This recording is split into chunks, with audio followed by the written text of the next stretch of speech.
My name is Hannah, and this is my beauty budget.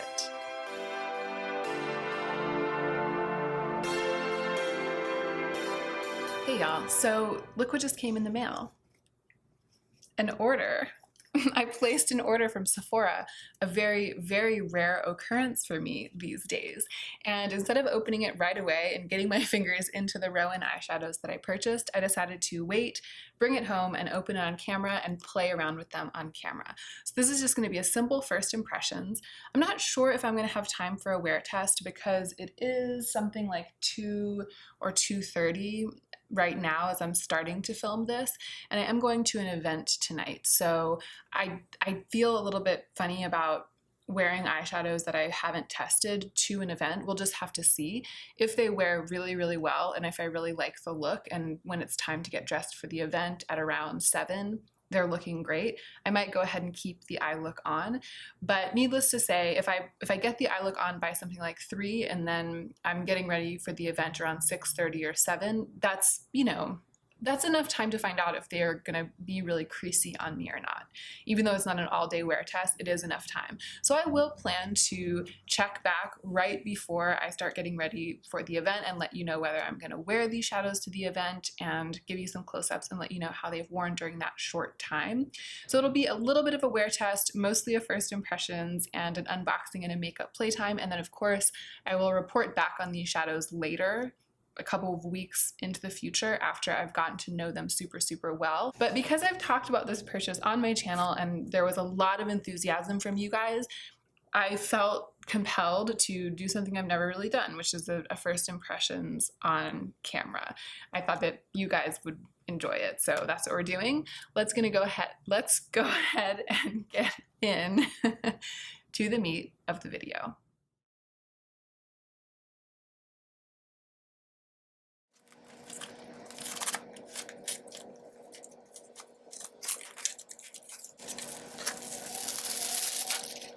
These are the 2 pieces that I ordered.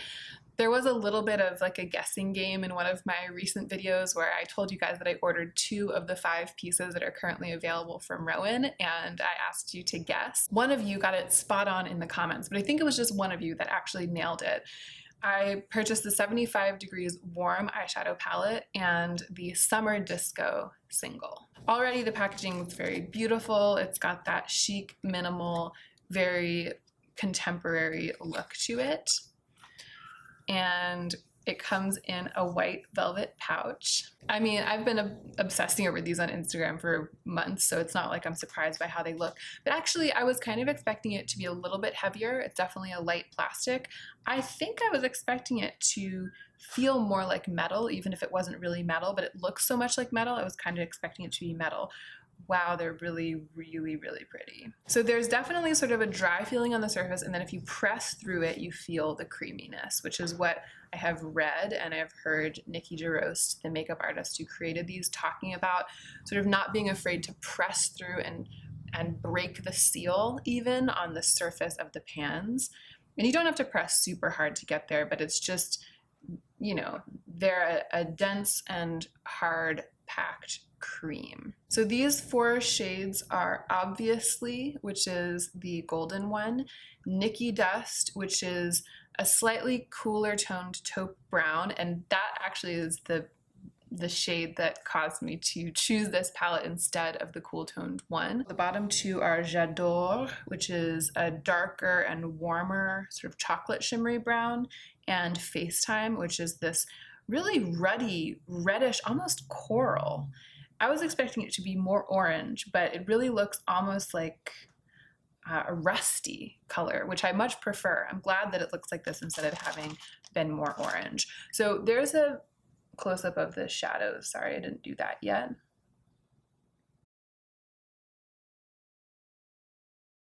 So from top to bottom, we have Obviously, Nikki Dust, J'adore, and FaceTime. They're amazing. They're very, very creamy and wonderful, but they have kind of that dry, creamy feeling. And to my surprise, they feel a little bit like they're setting down. Not in the way that a liquid eyeshadow would, but it feels like now that they're spread out on my hand, their tendency towards dryness is overtaking them. I think that's probably why it feels a little bit like there's a seal on the top that you have to break through. I think that the thinnest layer of them on top, exposed to the air, has set a little bit, which is a good thing to me, because that means that when there's just a really thin layer on the skin buffed out, then it will set. And I really, really am hoping that these will set a little bit on my lids, because I have hooded eyes that have kind of one place where they crease. So I can't do that cute kind of like multiple creasy, I just slept in this makeup and I'm really sexy, smudgy eye look. I can't do that.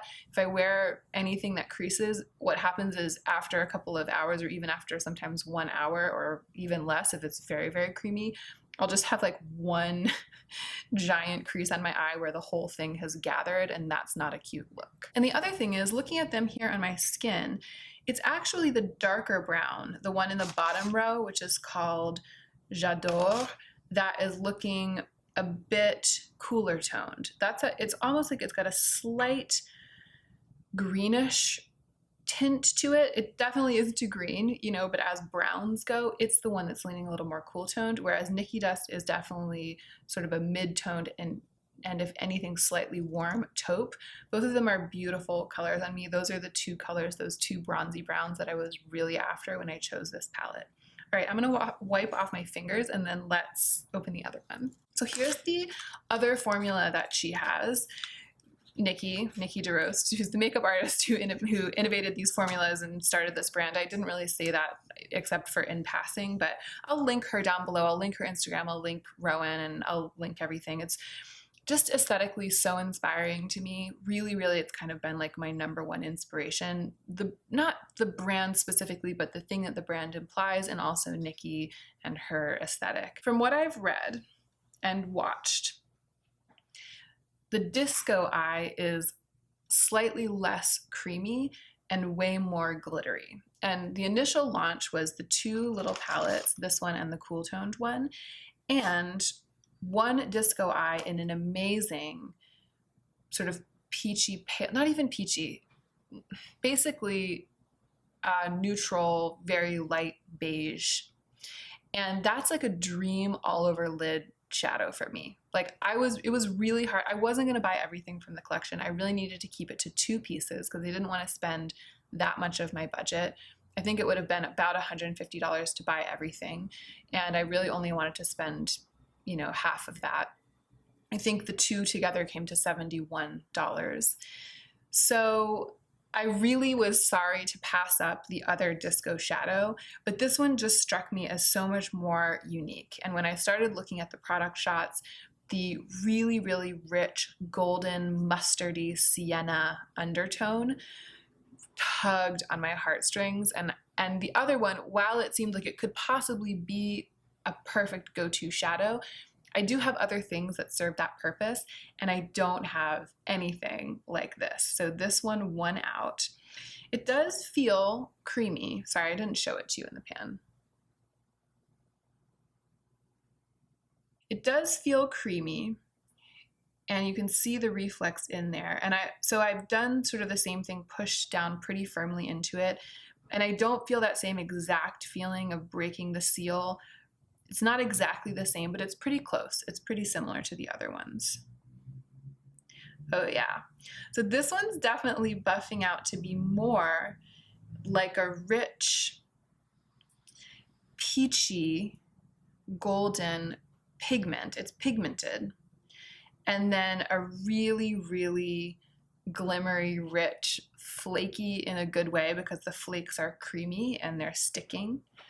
So it's just texture. Texture, texture, texture, the house down boots. That's what draws me to this collection so much.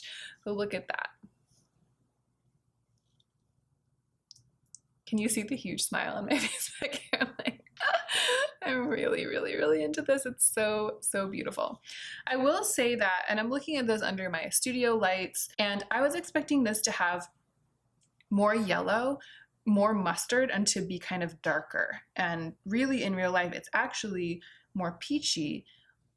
Almost you could make a case that it's sort of nude, like more nude than that really rich, intense yellow. That's how it's appearing to me at first glance. Yeah, and even buffing it out, that pigment is buffing out kind of like a rich peachy nude. And the reflex in the camera maybe are looking more gold and a little bit yellow. It's not exactly the sienna color that I was anticipating, but it is very beautiful and in a way maybe more useful for me, because when I put a very pale shimmery color all over my lid as a go-to kind of neutral look, because I have such hooded eyes, sometimes what it does is it makes them look more hooded, like the hoods are overhanging and puffing out even more, because that whiteness kind of brings attention to the lids of my eyes and the hood of my eyes and makes it look like they're protruding. That's why we deepen the crease and above the crease with darker colors to shadow it and make it look like it's receding and make it look like the cavities of the eyes are bigger. So when I put one light shimmering champagne all over my lids, sometimes I don't like that look. It's like it closes my eyes and make them smaller. This, however, is much more neutral than I expected it to be. And this kind of color, a peachy color that adds some depth and shadowing, tends to be ideal for that kind of simple go-to look for me. So this is actually, it's different than what I thought. It's less editorial than what I expected it to be, but potentially even better. We will see. So I am going to zoom you in. I'm actually gonna go wash my hands. We'll have an ad break and I'll zoom you in and I'll apply some of these beauties onto my eyes for the first time.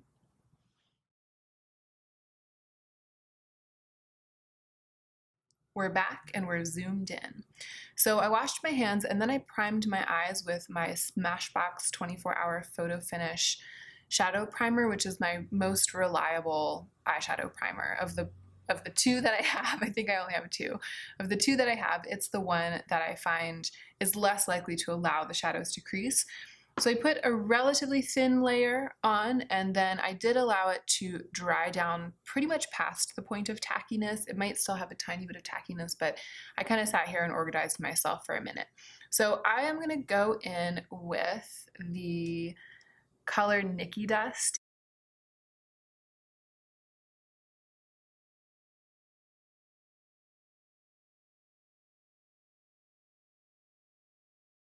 Okay, so I applied it in what for me is the ideal shape all over the lid and then going above the crease a bit.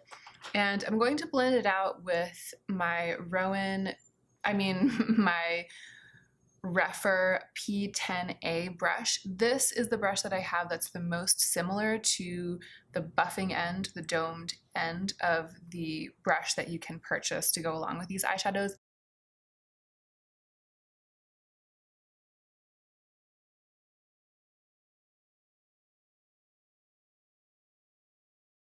So actually, it buffed out pretty well without me picking up any excess product. Maybe that's the creaminess. The creaminess of this product allows me to keep moving it around on my lid for a little while longer than with sort of a stiffer, more stubborn powder shadow. I'm going to repeat what I did on the other eye and then continue building. So the thing that is surprising me the most about these is how easy they are to work with. It's like, I think I put off buying them for so long because it seemed like the formula would be a little bit challenging. But in fact, they're easier to work with than any cream products I've ever put on my lids. I mean, they're kind of like an extraordinary designer version of a ColourPop Super Shock shadow, but to me better because I like the finish better. The texture is just has more depth and is more editorial. I know. It's more editorial, darling.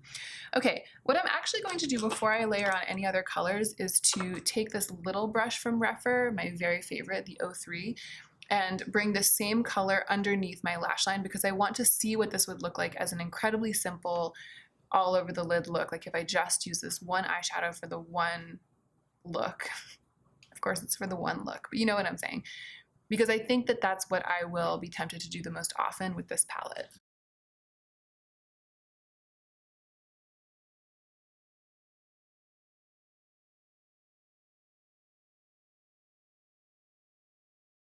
Okay, so it's definitely harder to apply with a brush, and I knew that from watching reviews and stuff, but these Rephr brushes tend to be so incredibly amazing at picking up pigment. I mean, they're really, that's the most amazing thing about them. They're really good at gripping to pigment and controlling pigment, and I felt a little bit like this brush when it was underneath my eye was like flopping all over the place and just sending little bits of the product into weird spots that I didn't mean for it to go.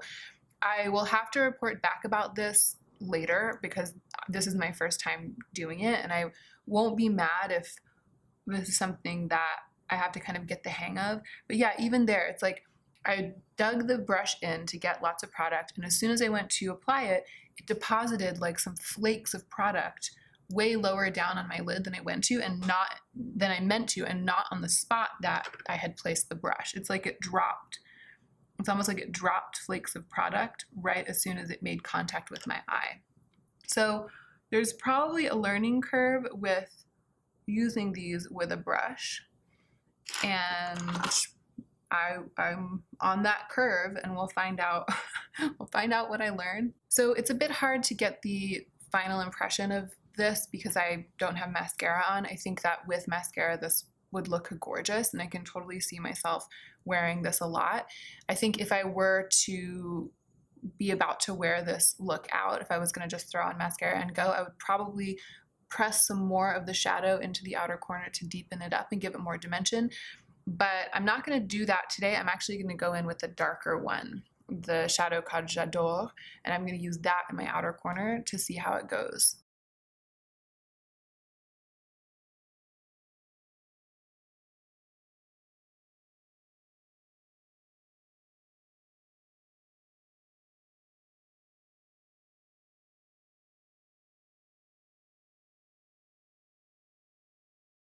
All right, I love that. I love that dark brown shadow, and I actually had a more successful experience with this on this little brush. I just swirled the very tip of it to get as much pigment as I could and buffed that along my lower lash line. Because this is a first impressions, I'm gonna dot a tiny bit of the lightest one on my brow bone.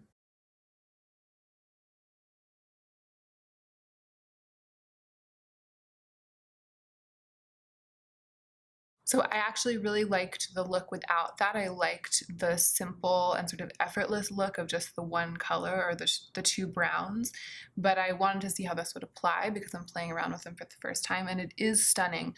Of the three, it is the one that has the least pigment. It's almost as if it has a clear base and just has some sort of gold flaky flecks in it, but that is very, very, very beautiful, and I could see myself using it even a little bit as a highlight, and I bet it's also really gorgeous all over the lids by itself. So the last thing I'm going to do, just as a way of testing and playing with these, is to pop a little bit of the Summer Disco shadow right in the center of my lids as an accent.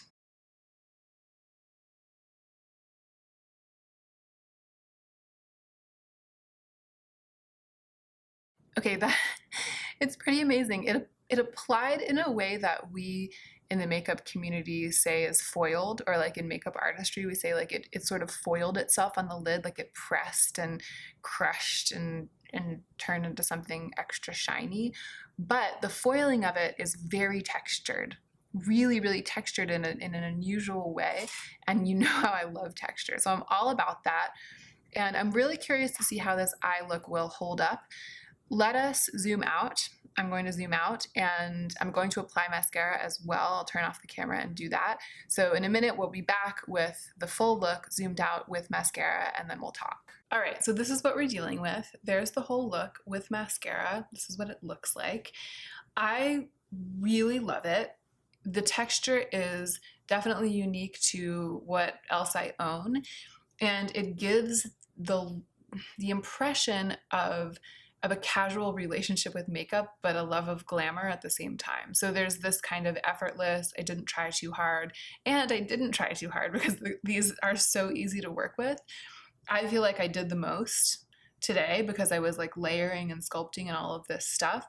But because there's so much reflect in it, because it's got that kind of creamy textured foiled look, almost like a crackle, it doesn't reflect evenly. So it's the opposite of graphic, and it's not even very structured, because when I turn my head, I'm looking in my kind of faraway mirror that I have here to the right of my camera, it's reflecting unevenly. So even though it's roughly a brighter reflect under my brow bone because I put the gold there, it's roughly deep in the outer corner, and you can definitely see the slight orange peach of summer disco glinting off of my lids. It's messy, it's impressionist in a way, and I love that. I love that feeling. It doesn't really seem grungy, right? It doesn't have that kind of like smoked out hard edge because there's no black or even a dark brown. Everything is sort of glimmery and reflecting and in a way sort of soft, beachy, fairy-like. It reminds me of things like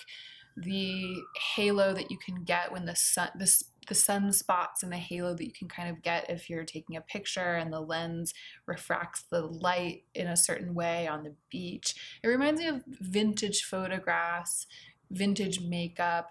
Sometimes you see a woman on television who barely looks like she's wearing makeup, but then you're like, gosh, I wonder what her makeup artist used to get her lids to kind of shine in that dewy way, even though she's supposed to be like running on the lam, running from the police and wouldn't have had time to put makeup on, but still she looks so cool and her eyes look sensual. That kind of thing, right? So it's not that kind of grungy, sooty look. So it's a little bit outside of my comfort zone. It's like a little bit outside of what I usually do.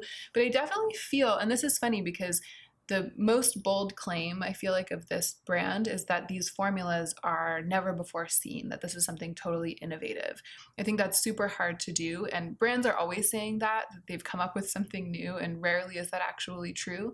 And it might not be totally true across the board throughout history ever in life, but to me, in terms of the makeup I've tried and the relatively vast, compared to how it used to be for me, the relatively vast collection of eyeshadow that I have amassed since I became a micro influencer, to me, it's new, it's unique, and it's new in a way that really thrills my soul. So I'm very pleased with this purchase at this moment in time, but this is the first time that I've applied them and I haven't worn them for any length of time.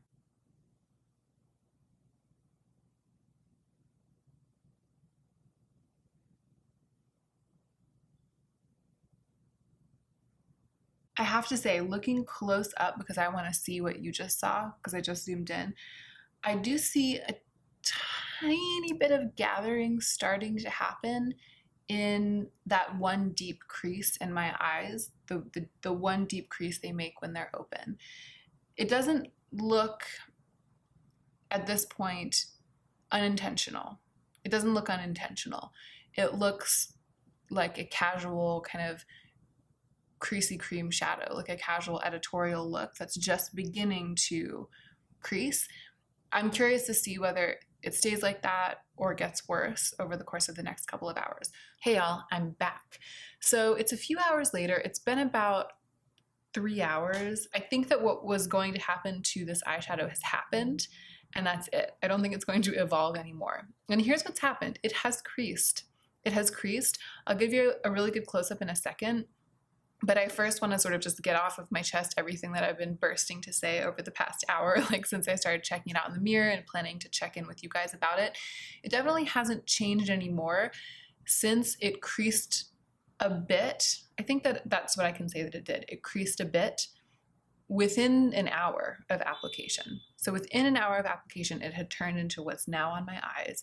And since then, it hasn't changed. So I don't think that it would continue to get creasier and creasier and creasier as the night wore on. And I like it so much still, even with the creasing, that I might actually leave this eye look on. I'm not totally sure that I'll do that, but it kind of just depends on how much time I have and how I'm feeling and what I decide to wear. But I would go out with this. I would go to the event with this. I'm going to the launch party for the new Urban Decay foundation, which is weird because it's been out for like a month. I don't know why they're like having the launch party like a month after they launched it. I'm going again with my friend Simbri as her plus one. I was not personally invited to the Urban Decay launch party, but she was, and she's bringing me along. Simbri's really been hooking me up with events in LA lately. It's so fun. I love getting dressed up and going to events. So even though I'm not really on the radar of enough brands or event companies yet to get invited to a bunch of these things, it's been fun to be able to go with friends. So I've been really appreciative of that. And I'm excited about tonight. I'm excited to see what it will be like. Maybe I'll try to do some like Instagram posts, or what are they called? Stories? Maybe I'll try to post on my Instagram stories like a real influencer. Anyway, the reason that I would go places like this, or that I wouldn't be embarrassed to be seen like this, or I wouldn't feel like I had messed up with my eyeshadow even though it's creasing, is that, remember before when I was saying that because I have such hooded eyes, or because of the way that they're shaped, I just get the one crease? That's true, and I have just gotten the one crease on each eye, as you'll see when I zoom in, pretty much. But because of the texture in these shadows, and also because of their tenacity, there is this kind of sticky dryness that has stayed stuck to my lids. The creasing looks more editorial than creasing ever has on me. And I'm actually not against editorial creasing. I just can't get that look, or I thought previously that I couldn't because of my eye shape. But this, it's like editorial creasing is happening to me, like good editorial creasing, and I'm kind of here for that. What I haven't done over the past 3 hours is I haven't tried to tap it out with my finger. I haven't tried to fix it, which is what I usually would do. And actually that's something that that you can do, excuse me, that's something that I can do without even checking a mirror. And sometimes when I wear creamier eyeshadows or things that I know have a tendency to crease a little bit, I'll just tap out the creasing that I think is probably there without even checking a mirror, and it'll help to even out the look. So I would have done that, and going forward wearing this, I probably will do that. I'll sort of just check up on it every once in a while. But this look, I'm just not mad at it. There's something about the texture. I just passed myself in the bathroom mirror about 10 minutes ago, and I was like, girl, I just felt like the eye look still looks so special and different. And I may still be completely enamored of these products because they're new and because there's this really specific kind of targeted hype around them to which I am completely susceptible. So I think time is what will tell. But right now, even though they didn't completely set down, and they have, it's like they've added to their own already exciting texture by creasing a little bit more. Even though that has happened, I'm still into it. So let me zoom in and you can see what I'm talking about. So up close, if I'm still and you're staring at it, like if I close my eyes, you can see what I'm talking about with that single line. And it's pretty bad. I mean, they creased pretty well. But again, pretty well, what am I talking about? I mean, they creased kind of a lot. I don't feel like they creased to the point where it ruined the look, if that makes sense. So I'm gonna try tapping them out a little bit and see what they do. Oh yeah, look at that. That's like an instant fix. It was actually absolutely no problem. Yeah. Instant fix.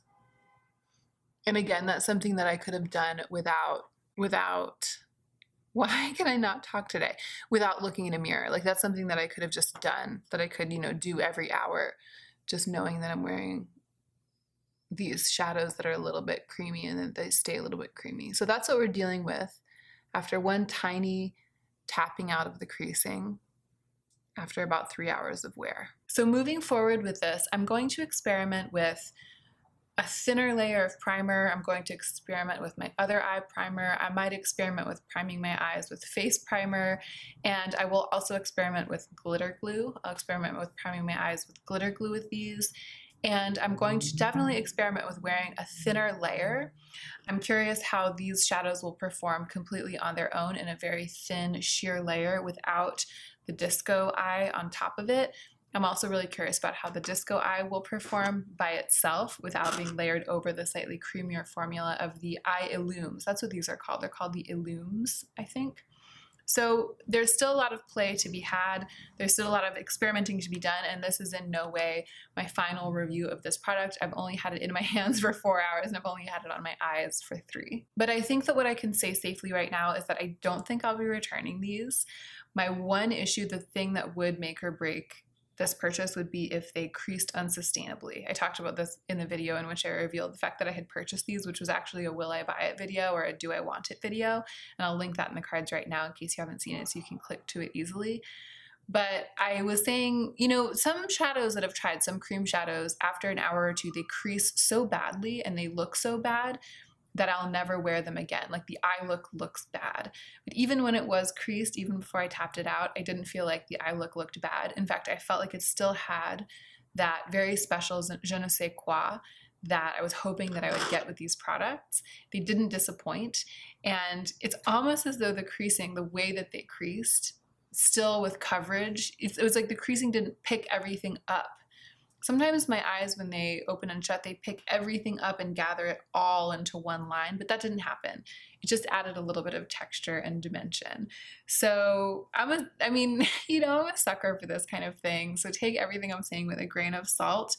But so far, I feel like I'm going to be living my best life with these products from RÓEN, and I will absolutely give a full report in a future video. It'll be in the video about everything that I purchased in the month of August. So if you are really on tenterhooks about my final review of these products, make sure that you tune into that video, the video called How I Spent My Budget in August, which will go up on my channel in early September. And that, my friends, is it. I hope that you enjoyed this little first impressions. I enjoyed it.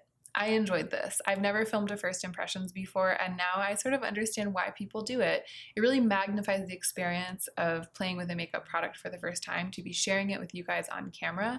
And I do feel like I was able to share some really specific, I was able to capture some really specific details of my first impressions, literally, of these products, the differences between what I expected and what I received, and the way that they performed on the first try. I was able to share that with you in a way that was hyper intensified because I was capturing it in real time. So I really enjoyed this. Let me know if you'd like to see more of this type of video from me. I don't purchase very much stuff, so I won't be able to do it very often, but I do receive some things for free, so I could even do some first impressions with PR every once in a while if you would like to see that.